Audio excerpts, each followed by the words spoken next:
Hi friends, ఇవాళ నేను చేయబోయేది సగ్గుబియ్య పాయసం. ఆరోగ్యానికి చాలా మంచిది. వేడి చేసినప్పుడు పిల్లలకి పెద్దలకి ఎవరికైనా తాపిస్తే దీన్ని వేడి వెంటనే తగ్గిస్తుంది.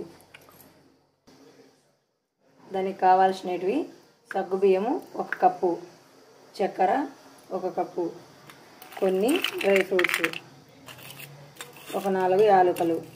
ఇవి సగ్గుబియ్యాన్ని ఒక 15 నిమిషాలు అలా నానబెట్టుకుంటే బాగా తొందరగా ఉడుకుతాయి. ఇవిగోండి, నేను ముందుగానే నానబెట్టుకొని చూస్తున్నాను. చూసారా, బాగా నానిపోయాయి. స్టవ్ ముట్టించుకొని ఒక గిన్నె పెట్టుకొని మనం ఏ కప్పుతో అయితే సగ్గుబియ్యం తీసుకున్నామో ఆ కప్పుతో 3 కప్పుల నీళ్లు తీసుకోవాలి. 3 కప్పుల వాటర్ పోసుకొని వాటర్ని బాగా తెల్లనివ్వాలి. చూడండి, నీళ్ళు బాగా మరుగుతున్నాయి కదా. మనం నానబెట్టుకున్న నీళ్ళతో సహా మొత్తాన్ని పోసేసుకొని బాగా కలబెట్టుకోండి.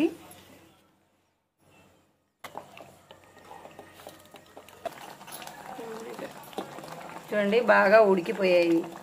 వీటిల్లో చక్కెర వేసుకొని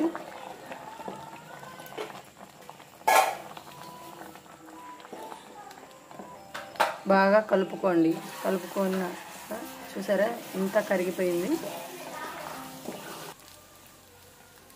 ఫ్రూట్స్ నెయ్యి వేసుకొని కొద్దిగా వేయించుకుంటున్నాను. దూరగా మరీ ఎక్కువ వేయించకూడదు. చూడండి, వేయించుకొని నెయ్యితో సహా మొత్తం వేసుకొని బాగా కలుపుకోండి. కలుపుకున్న తర్వాత ఈ యాలకులు కొద్దిగా నల్లగొట్టుకొని వేసుకొని మళ్ళీ కలగించుకొని గ్యాస్ ఆఫ్ చేసుకొని కొంచెం చల్లారిన తర్వాత పాలు పోసుకోండి. కాంచి చల్లార్చిన పాలను పోసుకోవాలి. చూడండి, బాగా చల్లార్చుకొని పాలను పోసుకుంటున్నాను. పోసిన తర్వాత బాగా కలుపుకొని తినేయడమే. చూసారా, సగ్గుబియ్య పాయసం రెడీ. ఇది చక్కెరతో చేసుకున్నానండి నేను. మామూలుగా అయితే బెల్లంతో కూడా చేసుకోవచ్చు. చాలా మంచిదండి.